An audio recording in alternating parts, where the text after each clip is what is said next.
Hi, angels. You know how they say everything is content? I'm putting that to the test.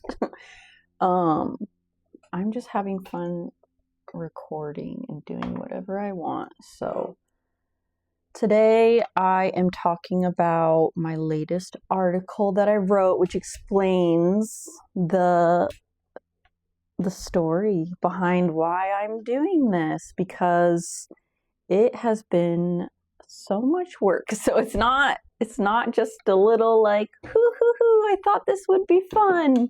Let me make a brand. You guys, it's so much work. Anyone that has built a brand, you know what I'm talking about. So I'm also gonna be putting on some makeup because I wanted to for this video.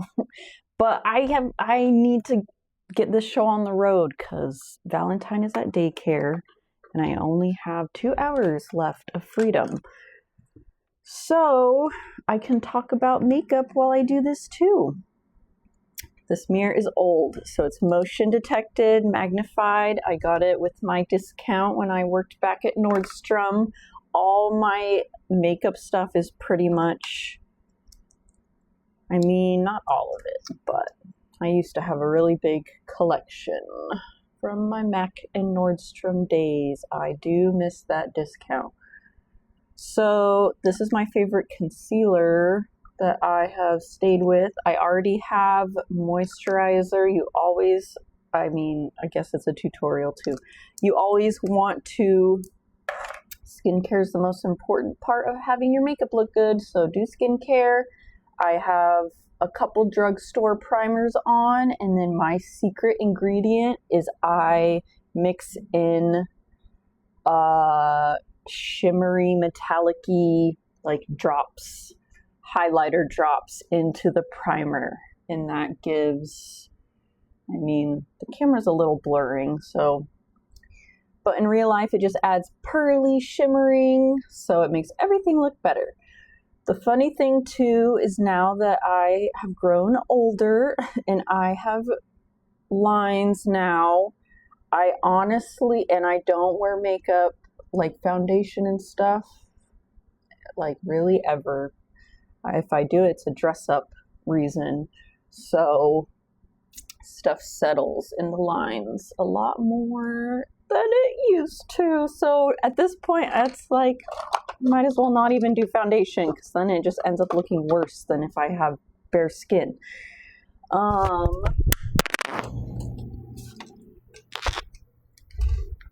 guess I was getting extreme. The next thing I'm going to do is, I'm going to keep it so simple. Okay, so I have this super shiny, my secret ingredient. I'm not telling you where I get it, and I'm not giving away my secret, because this is the only thing I have that gives me happiness, is this powder that I've been searching my entire life for. So the girlies that know the inner corner highlight is that girl. So this is my new, it's not new, but this is my easy super, this is a lazy way. If you want it to look like you did your makeup, like, oh my gosh, just do an inner corner highlight and then a basic rest of your face. I'm not even going to put on bottom mascara because I don't care. I have an eyeliner pencil. This one is NYX Ulta, and like the thing about makeup tips from a past Mac artist is you literally want less is more. So I do have my eyebrows microbladed, so I'm sorry, I'm not trying to trick you. I'm just saying in general, but like, less is more. Don't pile on the product. Okay, it's so funny because like this is how I first fell in love with YouTube, was watching other people do little makeup tutorials, and that's how I learned to do my makeup back in college is when I really started at OSU. I remember watching or doing my makeup in the mirror in my dorm room, and I used to do the craziest bright pink blush. I'll try to find a picture. It was a lot. And my dad was always like, why do you do that? And I was like, I just like it. It kind of was like a contour before I even knew what a contour was. But now I'm back. It's a circle. The circle is completing. Who remembers ColourPop? This is like 20 years old. Yeah, it's literally dried out. Okay, so that was a primer that was supposed to go on first because I wanted to do pink lipstick. Another super lazy thing you can do if you want it to look like, oh my gosh, I did my makeup. It's kind of like another super lazy thing to look cute is to just wear a dress. Like, you just throw it on, but then it looks like you put so much more effort than you actually did. I'm so rusty, but the nice thing is that you cannot see detailed enough to see where I'm messing up. I'm lining my lips. Okay, so next, I don't even know if they still make these. So this is a liquid lipstick by MAC. Super old too. I actually do not recommend these at all. They, like, if you have dry lips.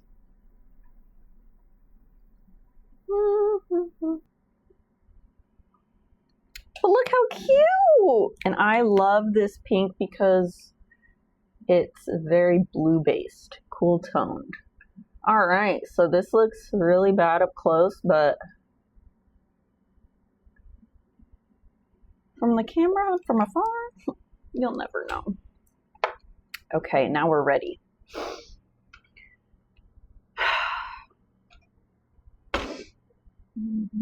Okay, see?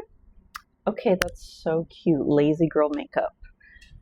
Okay, so I wanted to show this that I'm working on. Wow, it does not look good on camera. Okay, so that's just an example of what I have been struggling with. So that one back there is more actually neon, but like neon showing up on camera has been a nightmare. That's for my lips though. I wanted to show these stickers. If you know me, you know I love holographic. So for the first stickers, I obviously wanted holographic. So I thought these two would be good designs. This one, so if you haven't noticed, this says Dog Mom. D-O-G-M-O-M.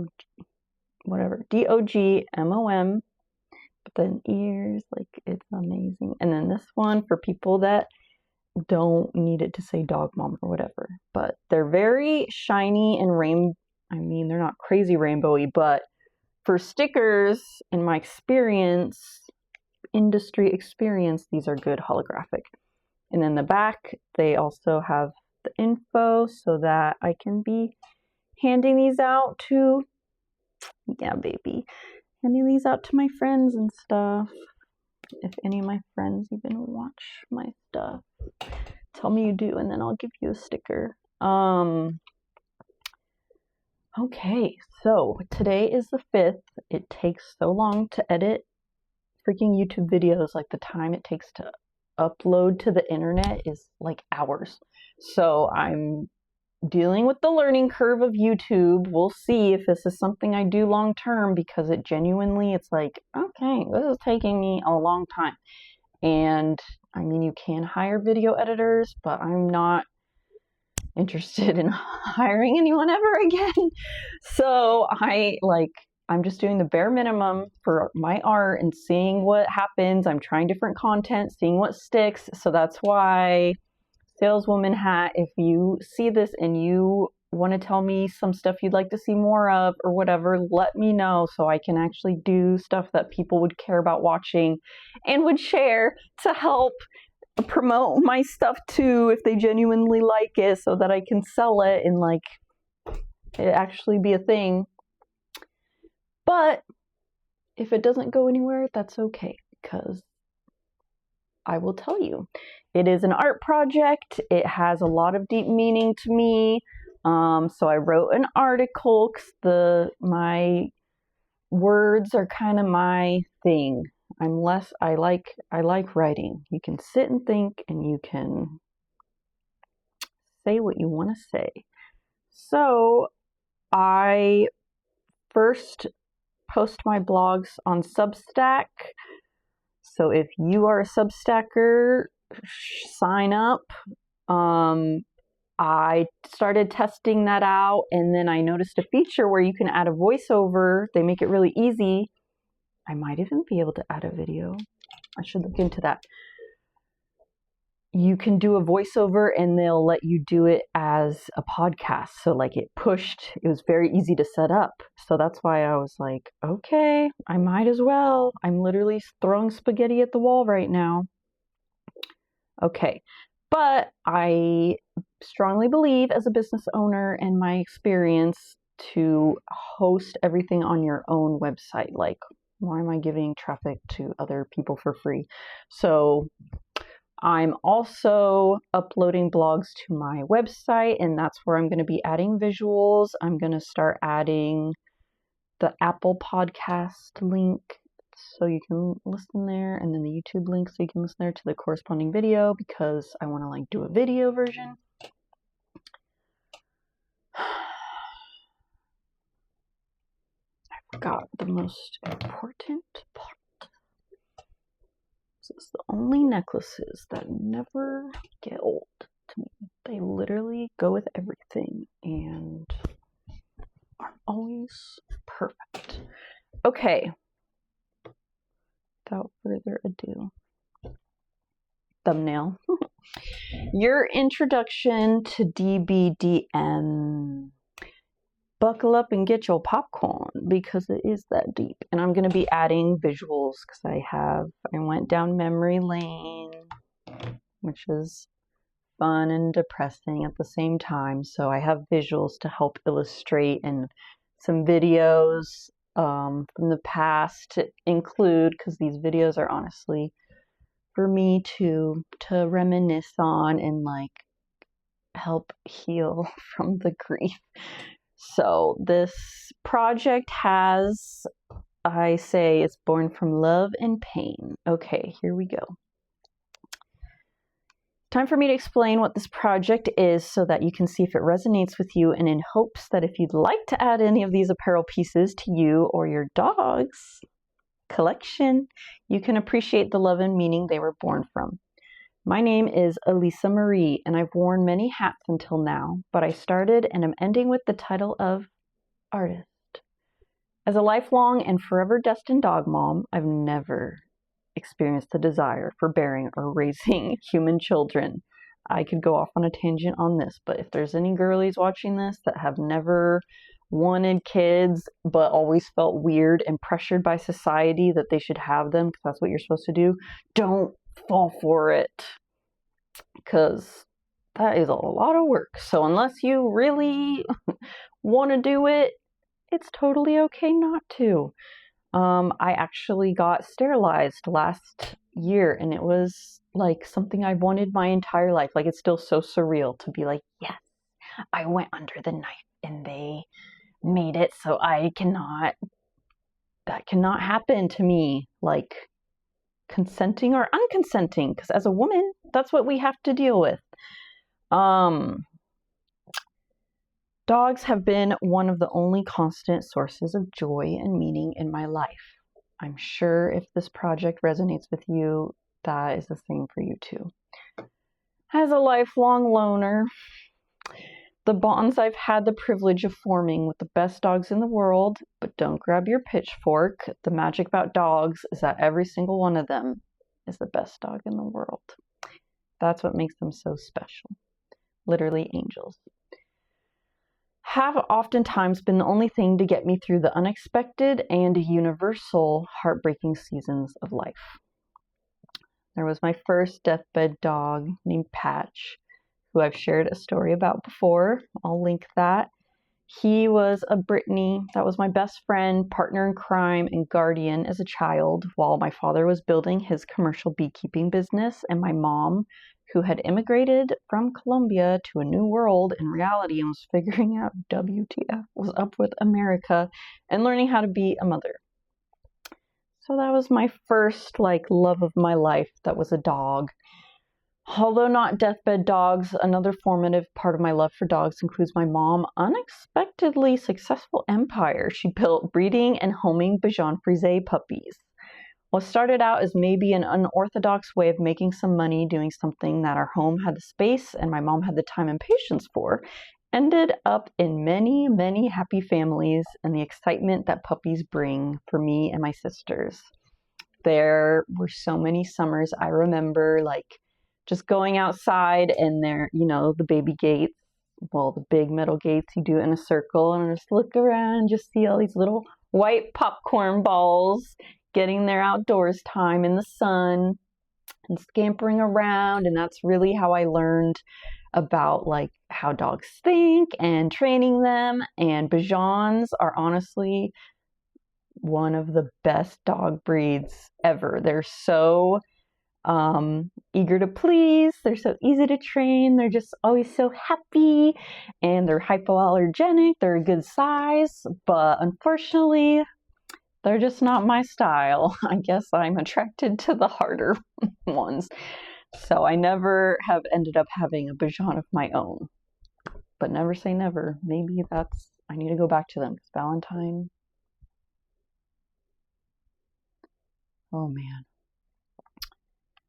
Although I feel like communicating with dogs, appreciating their simplicity and joy has been innate, perhaps it's the years spent in the born to 8-week stage of life for several puppy litters that have made my knowledge of the care and repetition required to properly care for dogs something ingrained in who I am. Like, it's literally second nature. It's funny because my husband, like, he likes dogs, but I wouldn't say he's dog savvy. So it's just funny because like you just look at them and you can just tell their body language. You can tell what they're paying attention to. You can tell if they're going to do something or not going to do something. Like, for me, it's just so easy to tell and to like get them to understand what's going on, but bless his heart. So he has, I guess, shown me that not everyone can as easily communicate with them. But as a child, where my mom's dogs were less of human companions and now an income stream, don't worry, she cared for the dogs and they lived a great life on my family's multi-acre property. And my father's dogs throughout my childhood were hunting dogs and nothing more, kept outside. Like, we never had the dogs inside ever. They had outdoor kennels. The greatest yearning I ever felt was for a dog of my own. Like, literally, I could not wait to move out of the house and just be on my own so I could finally have my own dog. The first adult deathbed dog that changed my life forever was named Vixen. I was in my last year at university, nervous and unsure what the future held with my degree in apparel design and my soon-to-be husband having recently enlisted into the Air National Guard in hopes of providing for our family and leveling up his already impressive automotive mechanic skills. One of my best friends at the time had decided to adopt a tiny deerhead chihuahua mix from the shelter, but wasn't exactly dog savvy. Nor did her parents even remotely let her think the dog was allowed to come home with her after graduation. She was like, they said absolutely not. The first time I saw Vixen, named Luca back then, if I remember correctly, I literally experienced love at first sight, but with a dog. It literally came over my body. And I was so like mad because she belonged to my friend. So I was like, but that's my dog. Like, it was now that I'm more woo-woo, I'm like, oh, I guess I just knew. But back then it was very uncomfortable of a feeling. It was like heartbreaking. Let me know if falling in love with a dog at first sight has ever happened to you, because I did experience it again with my current dog, Villain. I offered to babysit Vixen whenever my friend needed and felt increasingly in love with the little tan Spitfire with half-folded ears and a curly-Q tail that literally stopped strangers in their tracks when they landed their eyes upon her cuteness. I'm not just saying this. It was a common experience. I remember we took her to the Oregon coast when we were just babysitting her, and we walked down the boardwalk down there. If you walked around Newport, and like every group of people that we passed, they would just be like, "Oh, she's so cute," just being like, "Oh, can I pet her?" Like, she just attracted attention.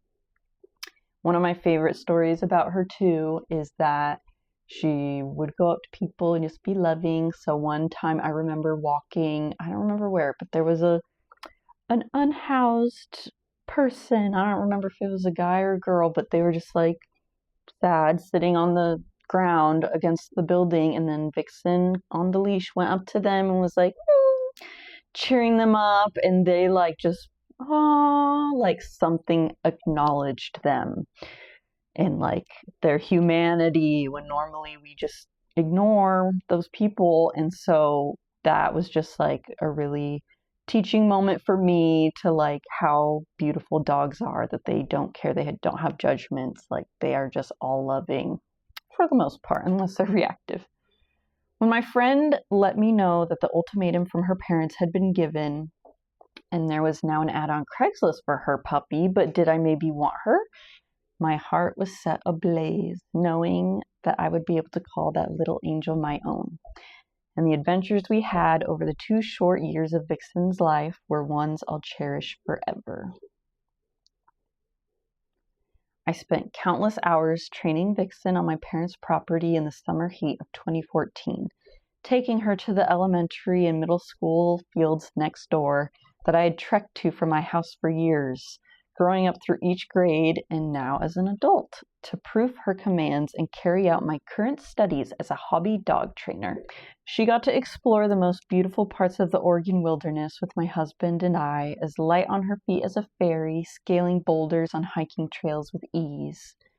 She was my constant shadow and companion throughout the scary and unmapped season of life after graduation, during life as a newlywed, during my first attempt to launch a financially successful clothing brand, through the years I spent apart from my husband while he was in Air Force boot camp and tech school. She kept me company as I spent hours getting ready for my life-changing position at the mat counter inside of Nordstrom, and even back then, I was known as the girl with the dog. And then one day, after we had played in the idyllic summer late afternoon, Vixen romping around in the grass of the sprawling yard outside my parents' house, I drove down the road to put in my time at the gym, as I did daily back when my husband and I were long distance. And when I came home, opened the front door and called her name, I learned she was gone. Having made her way down to the main road, she had been hit by a vehicle and unable to save, like my first deathbed dog, Patch, before her. At 23 years old, it was my first true and embodied experience with the death of a being far before it was their time. And less than 1 year after her death, my husband, Alex Serrano, was killed in a vehicle collision too.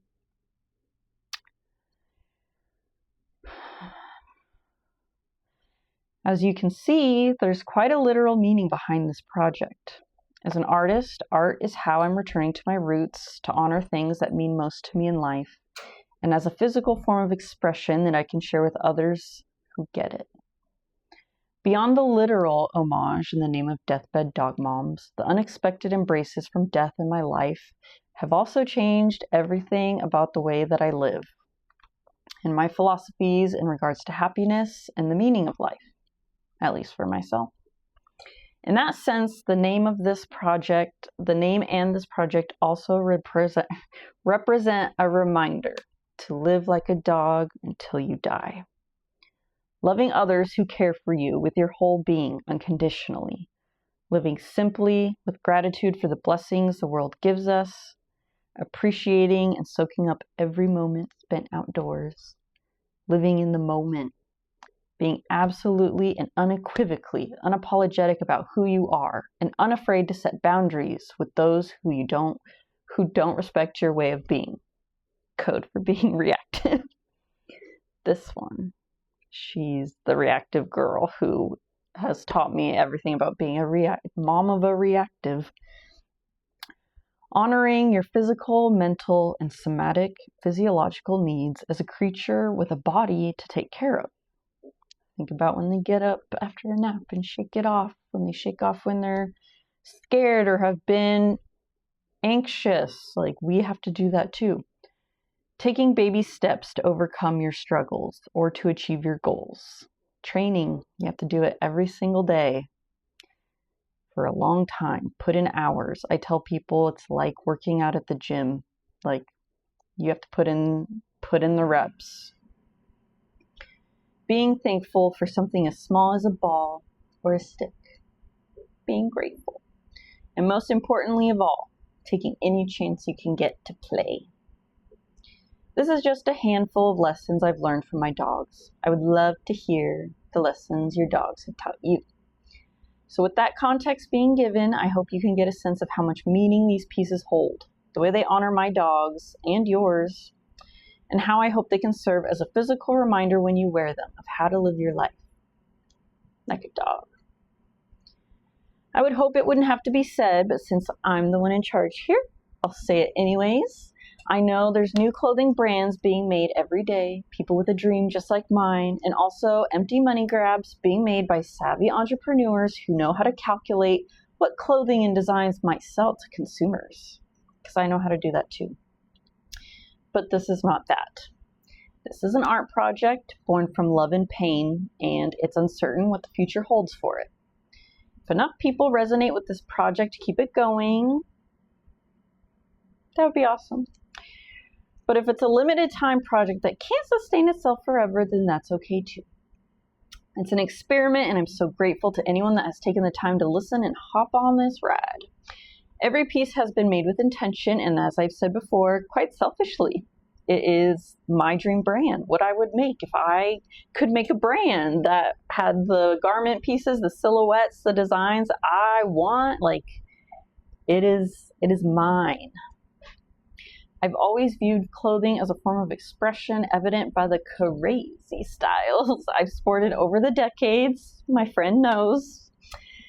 Acquiring a degree, learning about the history, construction, and business behind clothing.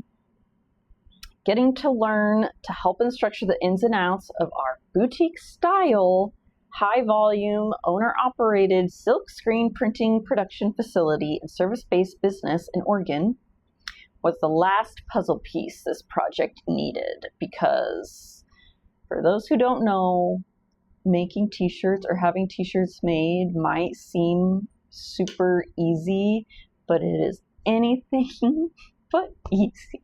And any screen printers watching this will know. That's a tangent for another day. Like, please, if I could say one thing, it's like, appreciate the screen printed clothes in your closet, because screen printers, they love what they do, and that's literally the only reason. It's hard work. I've had the opportunity to learn the ins and outs of different clothing pieces made for different garment decoration methods. Like, I'm not going to go into my sales pitch, but different garment decoration methods. I've gotten to see what sets pieces apart from the rest, and also what shortcuts are made to deliver budget-conscious options for those who aren't looking to offer a premium piece of decorated clothing. I know the shortcuts people take, and I'm not taking the shortcuts. I'm doing the opposite. I'm making them like overly amazing, like overkill. This means that these pieces set for sale by me and made possible by my partner screen printing shop, Don't Lose Hope Screen Print, are pieces made by those who have the experience, that's me and him is who I'm talking about, have the experience, discernment, and professional ability to provide what many brands wouldn't be able to afford, receive the appropriate ROI on, even be able to offer at this small of scale. And I'm also doing like screen print on demand, which is not a thing because it's not usually financially viable. So I've been able to get as hands-on as you can get in this process of bringing these pieces to fruition while collaborating with other professionals to cover the areas I'm unable to carry out myself. Okay, now I'll clarify who this brand is for. Essentially, anyone who resonates with the visual aesthetic. Do you like looking edgy? Yeah, buy my shirts. and or the deeper meaning behind the collective art project. Thanks to my marketing and psychology training and education and my natural taste, it has been so fun using the alternative dog mom niche. Like, I started using that term on TikTok and oh my gosh, all the girlies came and I was so happy because I have always been the only one I know. As a simplified target market, because of course that is who this brand is for when you take it at face value. Macabre graphics like skeletons and scythes, nods to the occult with pentagrams and moons. What alt girly doesn't love? Riddle me this.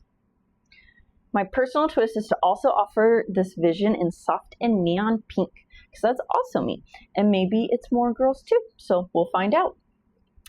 As an artist, contradictions make me happy, and my own life and the way that I live is proof that you don't have to be one-dimensional, predictable, or fit into a box of assumptions that others may have about you. Remember that. But I want to explicitly state that as someone who is passionate about inclusivity, just because this project name is Deathbed Dog Moms doesn't mean it's only for women. I intentionally curated designs and planned out this line so that not everything just says dog mom all over it, because that's overkill anyways. And these are not like it's not a label for you, like it's art. So a lot of them have just dog related graphics and just alternative. This clothing is for whomever wishes to wear it and embody the values and meaning I described. Men, non-binary peeps, and even children. That would be hilarious to see little kids wearing this. Anyone is welcome to wear my art. You don't have to be a dog mom, identify as a woman, or even like dogs. If you dig the art, then you are welcome to add these to your collection. Heck, even cats. As for this project and how it fits into the framework of my other work, it is just one way I'm trying to uplift others and embed meaning into your daily life using artworks to serve as visual reminders. This podcast, visual broadcast, is another format I'm using to connect with people like you who love dogs, consider themselves to be deep thinkers and feelers, emo, and don't shy away from reflecting on life and our place within the universe. Because of my trauma with death, it's part of my daily life. Like, it's all I think about. It's all I can talk about. So unfortunately, you will just have to deal with that. I'm working on structuring the broadcast, though, into series so that the people that, if you're like, I don't need to hear about that, I'm going to work on making it so that you can only be subscribed to the brand stuff. I will be continuing to document this experiment of building a brand from my work. And my work also includes the stories behind my artworks, my reflections on dogs, grief, love, creativity, and current events, because that's the life I live. As an artist and not a content creator, that's for myself to remember, I'm happy to say that my priority is my artworks and not the content creation in order to promote it. So here's my advice as a burned out self-entrepreneur, whatever, business owner, everything. Like, do not let content become your main priority for your business, because you do not get paid for content. Like, focus on your actual creations, what you're doing.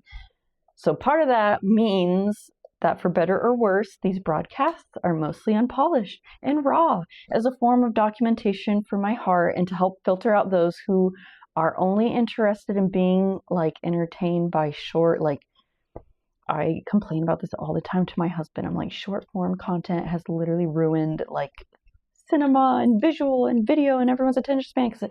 And constructing content for short form is literally torture, because you have to have the visual hook, the spoken hook, the caption hook, the calls to action, the bam, bam, bam, bam. It has to be to the T to stand out these days and just even be on the same level as what most average people are doing if they're trying to do good content. So part of my resistance against that is I'm just pushing all this stuff out there unpolished, not much editing, because I can't spend more. I'm already spending more time editing and doing my marketing than the actual art. So I'm seeing what works. So again, give me feedback. And then I'm going to just put the pedal on the metal on the ones that actually are the best. And then I'll be able to like kind of slim down and get more of a work-life balance back again. Because because although content can be an art form, it's not the one that I'm called to spend my time on. Wherever this all will lead me, I wake up every day remembering I will die. And to honor this, I will follow where my heart and my intuition takes me. Peace and love. All right. Okay, I'm going to add my calls to action and my links in the description down below. Saleswoman, hello. Sign up for email updates if you are interested in purchasing stuff, or at least staying in the loop, like putting a pin in it for maybe asking for a present in the future or something. Like, sign up to the email list, because that's the first priority, because I know, okay, these are the people who are actually serious, and you guys are the VIPs on the email list. So you're going to get special treatment. You're going to get to hear the info first. If I need to do a poll or something and ask people's feedback, like, you guys are the ones I would be asking, because the followers, okay, but where are my customers at? Like, those are the people that are getting treats.